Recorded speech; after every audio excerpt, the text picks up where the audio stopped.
de presse bi on l'a décidé hier suite à benn constat boo xam ne ni que ni ñun ñëpp dañ ko def que musée civilisation c'est un lieu qui est géré par l'État du Sénégal et il y a des activités yoo xam ne ni que ni dañ ko fay tenir muy ay activités yoo xam ne ni que ni ay spectacle la démb ñun bizarrement fan yi yëpp ñoo nekkoon en négociation avec l'État bi ñu mujjee dem Daniel wax na ko tout à l'heure on nous a dit que ni déjà seen nu mu tuddati maladie bi dafa yokku ñu comprendre ko xaar leen tuuti ñu xool évolution yi bu wàccee ñu ubbi ok on a été très sage ñu dégg pour rek être parce que on est des patriotes le sitting également on nous a dit que ne délai bi ngeen ko dégg kii vous n'avez pas respecté les délais on nous a dit également que ne mënu leen tenir sitting bi parce que dafa am interdiction pour les rassemblements bon on a dit bon interdiction pour les rassemblements ça c'est autre chose mais pour délai bi comme on est des légalistes on va redéposer une demande d'autorisation et repousser le sitting qui est renvoyé au mercredi 23 décembre et d'ailleurs j'en profite pour faire un appel à toute la communauté artistique de rejoindre la ak allié mi décembre à la place de la nation place de l'Obélisque mais démb ñun ce qu'on a constaté c'est-à-dire on s'est rendu compte que ñun amuñu tekki wuñu dara ci réew mi quoi ñun loolu la ñu rendre démb dañu rendre compte que ni ñun tekki wuñu dara ci réew mi parce que comme affaire bi dafa xam ne ni dafa nekk affaire ku ma am ndey ak ku ma amul ndey on ne peut pas comprendre dans un pays comme ça on est en train de parler de négocier avec l'État pour ñu am disons benn issue heureuse par rapport ak liggéey nit yi mën a def seen liggéey que démb bu ñu gis benn spectacle qui se tenait au musée des civilisations mais avec les gens yoo xam ne ni que ne respecté wuñu d'abord mesures barrières yi ñu ci bari soluñu masque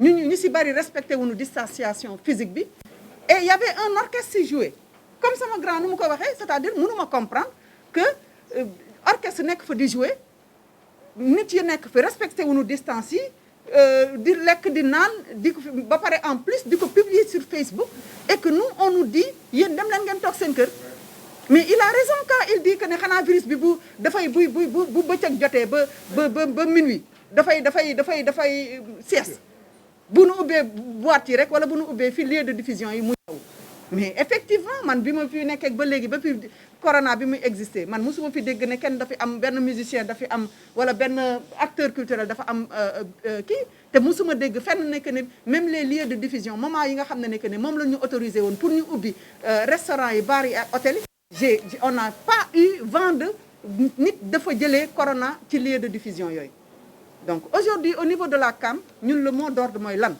mot d'ordre bi moom mooy que ne suñu sitting da nga koy def le mercredi 23 à la place de l'Obélisque parce que à 15h parce que on sait que ne on va pas nous donner l'autorisation mais on va le faire beneen affaire bi moom mooy que ne on demande à la communauté artistique d'aller travailler dem liggéey rek nanu dem liggéey parce que ñun amatuñu ci mbir mi lenn parce que on est fatigué aujourd'hui xamuñu sax lu ñuy wax tout le monde a dit la même chose fii on est fatigué on va travailler on va investir les bars les restaurants et les hôtels des acteurs les acteurs qui ont envie de tout on va faire là on va travailler parce que mënatuñu dundoo suñu njaboot yi comme ni ma ko waxee barki démb ci bi ñu dajantee kii ñun dañu am gàcce di xool suñu ay njaboot parce que suñu njaboot yi ñuy xool di xool seen i baay di xool seen i ndey suñu waajur yi diñu xool suñu mag yi diñu xool suñu rakk yi diñu xool parce que tout simplement ils nous regardent benn bët boo xam ne ni que ni mënatuñu leen dara mënatuñu leen subvenir à seen besoin te loolu ñun mënuñu ko dund parce que ñun on vit dans un pays où loolu dafa am solo ci ñun dañu dund ci dëkk boo xam ne ni que ni nit dañu am sutura mais nga jore sa njaboot nga yeewu suba teel munoo nga am sa liggéey doon ko dundal jékki-jékki pendant 10 mois amoo loo ko jox mais loolu gàcce la ci père de famille metti na ci père de famille metti na ci mère de famille on n'en peut plus on fait pas de bras de fer on respecte tout le monde l'état sunu état la comme ni ñu ko waxee woon la dernière fois ñooy sunu ndey ñooy sunu baay président de la république moom moo bëgg artistes yi donc comme sama grand nu mu ko waxee tout à l'heure nañu indi solution bi on va travailler On demande aux restaurateurs, on demande aux hôteliers, on demande également à tous les gens qui disposent de lieux de spectacle, ça prend moins de 500 personnes pour le moment. Comme nous avons autorisé arrêté la dernière fois, de venir, de nous aider à soutenir ce combat-là et d'ouvrir. Jouer. Alors, j'ai envie de dire que l'État tue plus que le virus au Sénégal.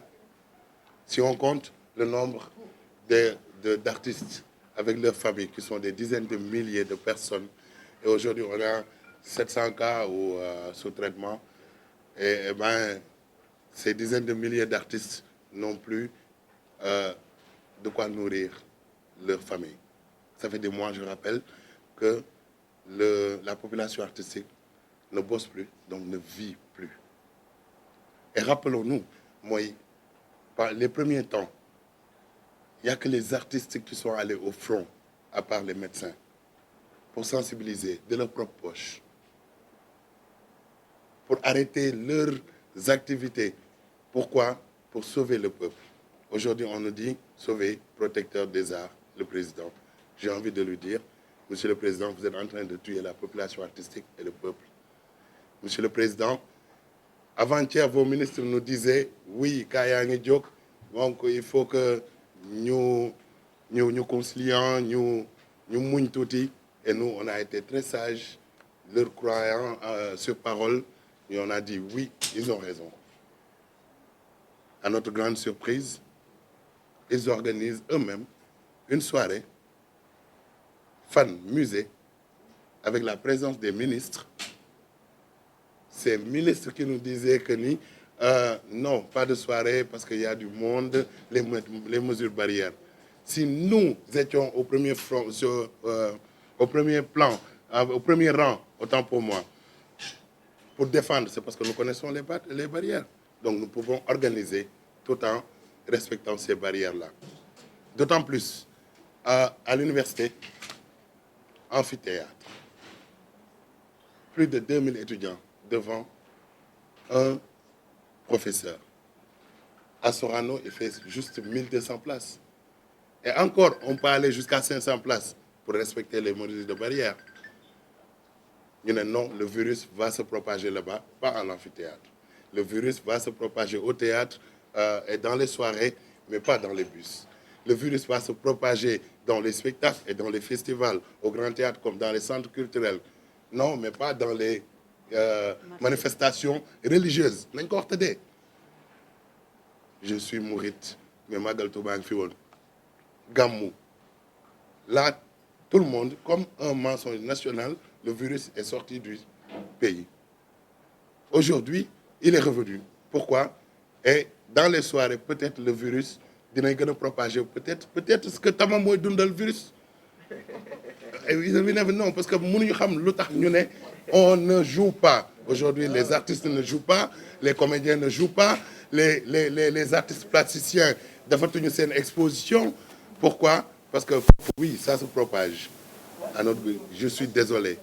Et je vous rappelle juste, Monsieur le Président, protecteur des arts, que nous sommes restés pendant des mois sans travailler et vous nous demandez de rester encore des mois sans travailler tout en laissant tous les autres secteurs travailler. De quoi on va vivre? De quoi nos familles vont vivre? J'ai envie de terminer avec ça. On n'en peut plus. Et encore, pourquoi? Peut-être les banques, je ne sais pas, mafia financière, c'est une organisation qui a invité ses ministres, et les ministres des Finances, les ministres qui sont ak ñi laqatu ñi ñu wanewul ñom ñep ñi fa won. Oui, ñom ñoo am xaliss, ils doivent vivre de la culture, de la musique. Oui, ñu wo orchestre et on profite pour remercier l'orchestre bi teug fofu. Pourquoi? Parce qu'aujourd'hui il leur a montré que de la même manière qu'on peut jouer pour vous. Vous peut-être millionnaire, vous peut-être directeur de banque, vous peut-être ministre des Finances, vous peut-être monsieur le Président de la République, parce que tout simplement c'est anniversaire aussi, fête ngoko. Mais le bas peuple ne mérite pas ces artistes-là. Ces artistes-là ne méritent pas de bosser. On n'en peut plus.